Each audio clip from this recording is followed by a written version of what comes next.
জাতীয় পরিচয়পত্র এনআইডির সেবা জনগণের দোরগোড়ায় পৌঁছে দিতে এবার দপ্তরের প্রধানদের সপ্তাহে একদিন অফিসের প্রধান ফটকে সরাসরি জনগণের সামনে বসে অফিস করার নির্দেশনা দিয়েছেন নাসির উদ্দিন কমিশন। নির্দেশনায় বলা হয়েছে, নির্বাচন কমিশন সচিবালয়ের আওতাভুক্ত অফিস প্রধানরা সপ্তাহে একদিন তার দপ্তরের প্রধান ফটকে বসে সেবা প্রত্যাশীদের সঙ্গে সরাসরি কথা বলবেন, সেবা প্রাপ্তির আবেদনের বিষয়বস্তুগুলো শুনবেন এবং সহজে সেবা প্রদানের সুযোগ করে দেবেন। সেবা সহজ করতে কোনো প্রতিবন্ধকতার বিষয়বস্তু অবগত হলে তা সমাধানের চেষ্টা করবেন। কর্মকর্তারা জানান, প্রধান উপদেষ্টার দিক নির্দেশনার বাস্তবায়নের লক্ষ্যে নির্বাচন কমিশন সচিবালয়ে কতিপয় স্বল্পমেয়াদী সংস্কার পরিকল্পনার অংশ হিসেবে এমন উদ্যোগ নিতে চাইছে ইসি। এই পরিকল্পনা মন্ত্রিপরিষদ বিভাগে পাঠিয়েছে Nasir Uddin commission.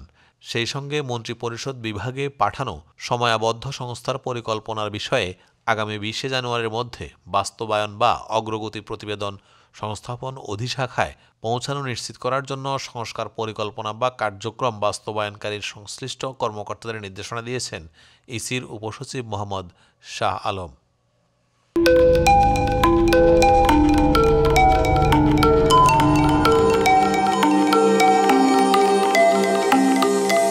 Take TV, দেশ ও দশের কথা বলে।